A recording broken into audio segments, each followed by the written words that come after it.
শাকিল, এই মোটর যে আমরা মোটরটা ভালো আছে কি ভালো না এটা চেক করবো কীভাবে?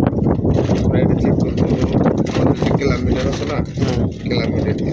ওকে, ক্লাম মিটার দিয়ে কী চেক করবা? মোটরের রেজিস্ট্যান্স এবং রেজিস্ট্যান্সটা কীভাবে বুঝবা যে আসলে মোটরটা ভালো আছে?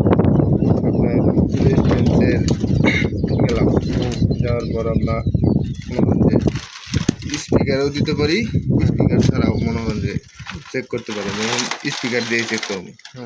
দিলাম স্পিকার। ওকে,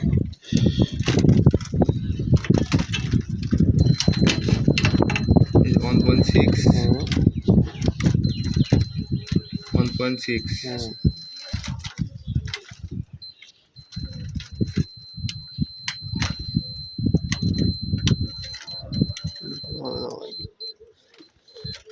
লুজ কানেকশন হচ্ছে নাকি দেখো।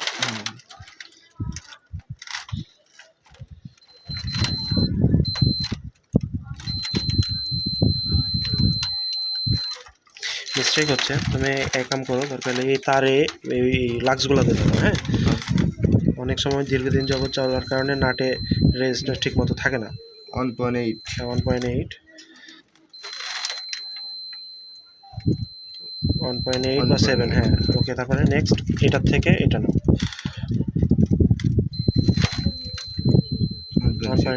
1.6। তাহলে আমার তিনও ফেজ যদি সেম থাকে তাহলে মোটরটি কি ঠিক ধরবো? ঠিক। হ্যাঁ, না এটা হলো না আসলে। এটা অনেক সময় দেখা যায় যে মোটর রেজিস্ট্যান্স ঠিক আছে কিন্তু বডি হয়ে গেছে, তখন তুমি কি করবে? বডিটা চেক করবে। বডি চেক করবো।